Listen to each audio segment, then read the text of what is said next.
The boy is still alive when the flames reach his knees. He's tied to the base of the bell tower, 10 years old, naked from the waist down. Around him, townsfolk are forced to watch. His mother screams, held down by soldiers. The priest doesn't flinch. One of the soldiers holds up a royal decree, shouting.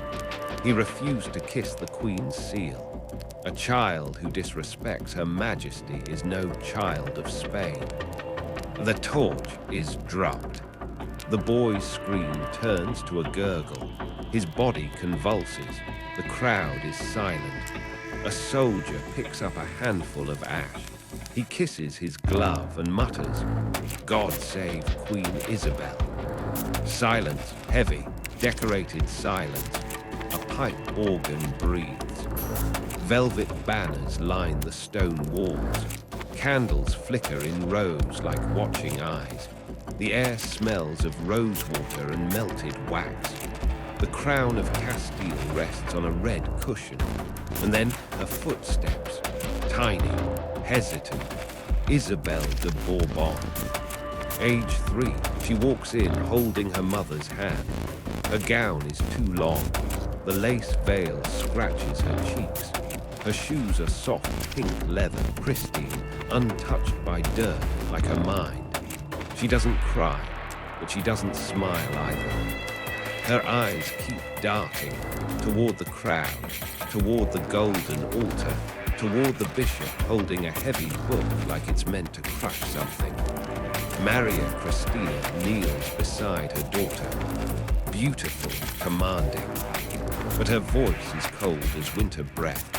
Hold your fans still. Don't blink when they say your name. And if they kneel, you nod. That is your role. That is your power. Isabel looks down. Her lace fan is trembling in her hand. A single drop of candle wax falls onto her shoulder. Hot, she winces just slightly.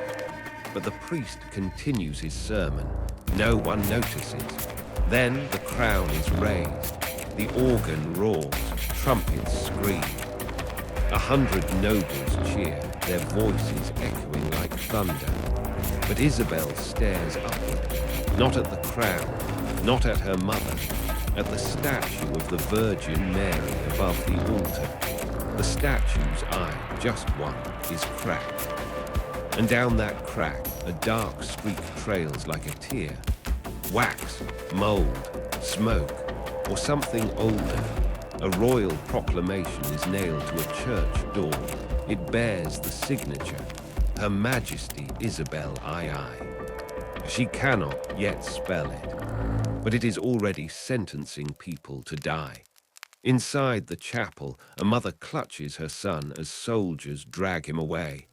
He is 10, his crime, being born in a Carlist stronghold. They tie him to the bell tower. Pour kerosene. Light the torch. Long live the Queen, one soldier mutters, then drops the flame. Organ music, gold banners, smoke from sacred incense. Isabel de Bourbon is crowned queen before she understands what the word means. Her mother kneels beside her and whispers, "They'll believe you rule, and that lie will save us all." The child is silent, but a lace fan trembles. As the crown is lowered, Isabel stares upward at the statue of the Virgin Mary. A black streak has formed down the cheek. The marble cries. On the same day, her father's corpse was sealed behind stone. His fire passed into her name, and the empire of obedience was reborn with a baby at its head. Fade to black. She didn't ask to be loved. She only hoped one day she could stop disappointing everyone. The mirrors lie. They stretch across the hall like 1,000 eyes watching a single girl. Isabel, 5 years old now, stands in the center, dressed in violet silk. Her arms are stiff. Her spine hurts from the corset. Her eyes no longer search for exits. 3 servants circle her. One brushes her hair, one smooths the folds of her gown, one dusts ash onto her gloves to dull the too pure whiteness. Ash is the new dignity. Maria Christina, watching from a velvet armchair, doesn't look up from her letter. Walk. Isabel obeys. Step, step, pause, curtsy, smile, not too wide, not too long. Again, again, again. Your people will look at your posture and see strength, the instructor hisses, even when your ribs are cracking beneath it. She lies alone. A palace of silk and marble surrounds her, but all she feels is the weight of silence. She mouths her lessons like prayers. The queen must not show fear. The queen must not ask questions. The queen must not speak unless spoken through. Her maid, Teresa, slips in, warm milk in hand. You're not made of porcelain, she whispers. They act like you'll break, but you're still breathing. Isabel looks up, her voice barely a breath. Maybe they want me to break. Maybe they're waiting for it. Isabel stands before an empty throne. The cardinal slams the scroll on the lectern. Read again. She stumbles through the decree. By grace of God and the will of the people, I accept. She stops, looks around. Lords, priests, tutors. Accept what? She asks. None of this is mine. A pause, then Maria Christina rises, walks forward, slaps her, not hard, but hard enough. You are not here to think, she whispers. You are here to serve and survive. In silence, she became perfect. In obedience, she became precious. And in becoming everything they needed, she stopped being anything at all. But survival had a price. Because the longer she wore the mask they gave her, the more invisible she became. Soon they wouldn't just use her name, they would rule without it. And she, the Queen of Spain, would be erased from her own throne. The crown still sat on her head, but the orders no longer came from her mouth. The chair is too high for her feet to touch the floor. Isabel, now 10 years old, sits at the center of the council table. Dozens of scrolls stacked before her. Seals, stamps, signatures. Maria Christina is gone. The real voice in the room now belongs to General Ramon Navi's, tall, proud, with a voice like a closing gate. Sign this, Your Majesty. Isabel hesitates. What is it? Land redistribution for peace. His smile is soft, his tone final. She signs, he nods. 2 guards immediately leave the room, orders in hand. Hours later, in a small town in Catalonia, 2 families are executed for refusing to give up their ancestral farms. They die under the decree signed in lace gloves by a queen who didn't know what she'd written. Isabel can't sleep. She slips out of her chamber barefoot into the old library. Rows of leather-bound decrees, thick books of law, parliamentary records. She finds one stamped with her own seal, opens it. Inside, names, hundreds, marked with red crosses. Labeled treason by association. A name catches her eye. Father Juan de Torremolinos, her old tutor, missing for months. She whispers. They said he was traveling. Her hand trembles. Teresa, the maid, appears in the doorway. She looks terrified. They'll punish you for reading that. Isabel closes the book. Her voice shakes, but her spine doesn't. I'm not reading, I'm remembering. General Navi's stands at the altar next to the bishop. He holds a scroll with Isabel's seal. The bishop announces a new decree blessed by Her Majesty. expulsion of suspected secular educators. Isabel is there, but behind the curtain, listening. She is not invited to speak, not invited to stand, just to appear at the end and nod. And she does. She steps into the light. The people cheer, but her eyes are empty. She sat on the throne. She signed the laws. But with every word they put in her mouth, her own voice grew fainter. They kept her in the palace, but not as a queen, as a puppet with a heartbeat. No more council meetings, no more reading, no more questions. Soon, even her signature would be forged by others, and she, the girl once crowned in front of thousands, would become invisible inside her own reign. They didn't lock her in a dungeon. They gave her a palace where every door led back to nothing. The sun sets, but the windows are covered. Isabel sits in front of a fireplace that's not lit. She has grown taller, her hands more graceful, her face more composed. She's 14 now, and she's no longer invited anywhere. No council meetings, no signatures, no public appearances unless scripted. The walls are lined with portraits of her ancestors, all men, all warriors. She stares at them. None of them would recognize her. None of them would help her. She walks alone. A guard follows silently at 10 steps behind. She sees something in the distance. 2 children, peasants, kneeling beside the outer wall. One sneaks bread through the bars of a delivery gate. A gun cocks. The guard raises his rifle. Isabel speaks. Calm, cold, don't shoot. The guard lowers it. But the next day, she finds the boy's name on a list. He disappeared. And no one in the palace speaks of it, not even Teresa. Isabel sits alone on the cold marble floor. She doesn't pray. She listens to silence, to the echoes of her own breath, to the crack in the ceiling that grows longer every month. Then she speaks, not aloud, but in her own mind. They've erased my orders, my voice, my body. All that's left is this ghost of a queen. A candle flickers. Behind her, her own reflection stares back from a polished silver plate. She touches her face, then the plate, then whispers, "If no one sees me, do I still rule? If no one hears me, do I still exist?" Late at night, Isabel knocks. Teresa opens the door. Her eyes are tired. "I can't sleep," Isabel says.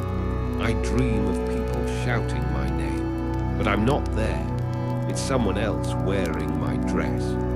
Teresa hesitates, then hugs her. "You are still here, milady." Isabel doesn't answer. She just clutches the back of Teresa's gown, as if holding onto the last thread of being alive. This was no exile. This was slow erosion. Every breath she took was sanctioned. Every step she made was muffled. And in that silence, something ancient began to stir. She was not dead, only buried, and even under silk. Something buried too deep for shame can still grow back as fire. They gave her no sword, no allies, no voice, so she turned their silence into a weapon. Isabel, 16 now, sits while seamstresses pin the hem of her ceremonial dress. She interrupts the measuring. "Take the royal crest off this one." The head seamstress freezes. "But your majesty, that is tradition." So was my silence. A pause, then Isabel adds, "This time I want to wear something that belongs to me." As she sneaks in again. But this time she doesn't just read. She copies names, educators, soldiers, priests, citizens imprisoned under her name. She writes them down in her own hand and tucks the page inside a prayer book, then leaves it inside the bishop's private pew. The next day, that prayer book is gone, but when the bishop speaks at Mass, he refuses to read the decree that Narves sent, first time in months. Isabel is brought out to dine publicly with nobles and visiting envoys. General Narves sits at her right. He jokes to a French delegate. She's quiet but sharp, like a portrait with a secret. Isabel turns to him, smiles, then speaks loudly enough for all to hear. Then be careful, General. Some portraits outlive their painters. Silence drops like a guillotine. Narves glares, but nobles at the other end of the table smirk. Something cracks. Isabel paces. He can have my crown. He can have the generals. But he won't have my breath. Not anymore. Teresa hands her a letter unsigned from a teacher she thought had vanished. It reads, "Some of us still believe you see everything. We are still watching, still waiting." Isabel folds the note, slides it into her corset, and whispers, "Then let's begin." Isabel adds band names into royal prayers. She refuses to laugh at Narves' public jokes. She gives cold answers to foreign envoys who praise stability. She has books placed on her shelf that had been forbidden: philosophy, history, poetry. And every time she walks alone, not one step behind anyone. They thought obedience had carved her hollow, but what they emptied, she now filled with fire. She was still trapped, still watched, still claimed, but no longer owned, because even in the quietest rebellion, every breath she took was now her own. And soon, one breath would ignite a storm. She didn't need to raise her voice. She just stopped lowering her eyes. The room is packed. It's Isabel's first public address in years, meant to be ceremonial, harmless. Narves stands by, a folded decree in his coat, ready to hand her a prepared speech. She walks past him, doesn't take the paper. Instead, she unfolds her own parchment and begins. "My people, I was crowned without knowing why. I was silenced before I knew how to speak. But today I address you, not as a puppet, but as a daughter of Spain." Gasps, whispers, the general's eyes narrow.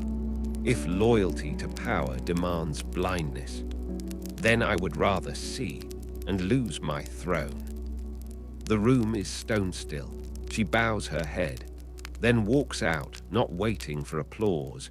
Narves follows, fast, furious. "You humiliated your own government." Isabel turns. "You were never my government. You were just a cage with medals." He steps forward, close enough to strike. She doesn't flinch. "Try it," she says, "and make history your witness." He doesn't, because guards at the end of the hallway don't move. They just watch. For the first time, not his men. Teresa bursts in, pale. "You were brilliant, but they're moving against you. Narves is calling a council. They want to suspend your authority." Isabel is already dressed, not in court robes, but in the simple black riding coat of her late father. "Let them come," she says. "Let them speak of laws and betrayals under the roof I still own." Narves gathers nobles, old allies, bishops. But when he calls for a vote to suspend Isabel's signature, half the seats are empty.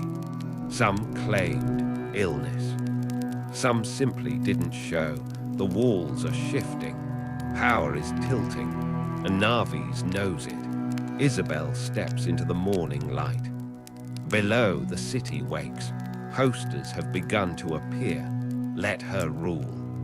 Whispers rise, La Reine Habla. She closes her eyes, breathes deep. Behind her, for the first time in years, no one tells her what to do. She didn't overthrow an empire. She cracked it, quietly, firmly, without permission. And in that crack, the real queen stepped through. But every light draws shadows, and not all who smiled at her speech wanted her to survive it. Because in Spain, truth is not rewarded, it is punished. And now it would be her turn to pay. The louder she spoke, the more knives appeared behind her back. Candlelight, music, laughter, gold. Isabel walks in with new authority. She is greeted, not bowed to, but acknowledged. Nobles toast her, even priests nod. Navi smiles across the hall, too wide. That night, rumors begin. The queen is unwell. She speaks to ghosts. She reads foreign pamphlets. She's fallen under dangerous influences. Books are confiscated. Letters no longer reach her. One morning, Teresa is gone. No explanation, no trace. Isabel demands answers. She was reassigned, the Chamberlain replies. Perhaps it's best you focus on your health. A mirror shatters, but it's her voice, not her hand, that broke it. Navi's brings forth a petition, signed by nobles, bishops, even her own cousins, declaring the queen mentally unfit to govern. She has acted erratically. She has spoken against God-ordained hierarchy. She has endangered the moral soul of Spain. Isabel watches, expressionless. She says only one sentence: "If speaking the truth makes me mad, then I shall wear that madness like a crown." She is not imprisoned. That would be too obvious. Instead, she is moved to a smaller palace, less staff, no council. Her name still holds legal weight, but no one invokes it. The people whisper, some protest. But the machine moves faster than their hope. She walks alone through the garden. A single white lily falls from a dying vine. She does not pick it up. A letter arrives, anonymous. Inside, only a drawing. It's her wearing a blindfold, standing at the edge of a cliff. Underneath, "Your silence gave us courage. Your punishment is our reminder." She smiles, not from joy, but from knowing they tried to erase her, and yet someone still sees. They took her court, they took her name, they even took her only friend, but in trying to erase her, they carved her deeper into history. She would not return to rule, she would not die in power. But when the monarchy finally collapsed, they would say, the fall began with a girl who once said no. She vanished from power, but the silence she left behind kept echoing through the stone. Isabel, now older, calm, her hair no longer braided like a queen's, no more crown. Just a woman by a window, watching children run through a garden she no longer owns. In her hands, a bundle of anonymous letters, poems, journal fragments, some smuggled, some copied by hand. All written by young women, students, teachers, workers. You said what we couldn't. You were the queen they feared, not because you ruled, but because you remembered. They made you silent, and now silence belongs to you. She closes her eyes, and for the first time smiles with peace. The monarchy collapses, riots, flags burn, statues fall, but someone spray paints 3 words on the broken palace gate: Ella Lo Dijo.